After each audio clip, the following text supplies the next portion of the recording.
For those of you paying attention to professional golf over the last few weeks, one thing you may have noticed was that the world's #1 player, Scottie Scheffler, has changed his putting grip. Now, I know it's not something maybe for everybody, but for all of us inside the world of golf, we see that as kind of a big deal.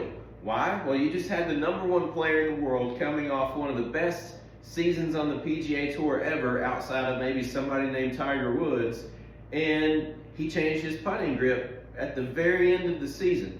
It seems unfathomable that you have to do that. Now, I just want to talk a little bit as to why. Most of the time when a player changes their grip like that, they're trying to get better face control. And that's most likely certainly the case for him.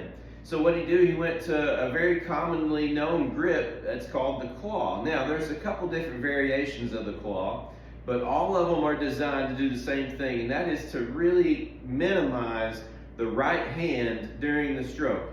When the right hand gets a little too active, sometimes that causes the club face to move around a little bit and makes hitting your line a lot more challenging. So, what he did was he takes 3 fingers, puts it on top of the grip, versus a traditional wrapping it around. So by putting those 3 fingers on top, he's still giving himself a little bit more control.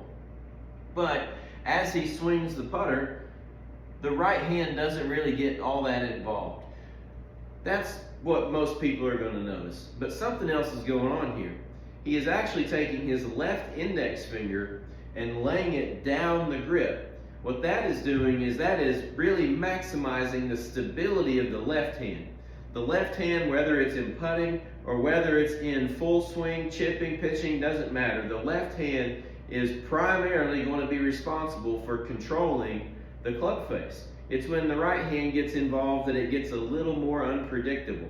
So he keeps that left index finger down the side of the grip to maximize that stability of the left hand, puts the 3 fingers on top with the right so it doesn't interfere or get into the way, and then from there he feels like he's probably way more stable throughout the stroke and not as handsy. Is this something that you should do? Well, if you struggle hitting your line with your putts, it might be. If you really want to know for sure though, it might be a good idea to contact somebody in your area, somebody like me, that works with putters, knows how to help you with your putting, and then we can work on it together.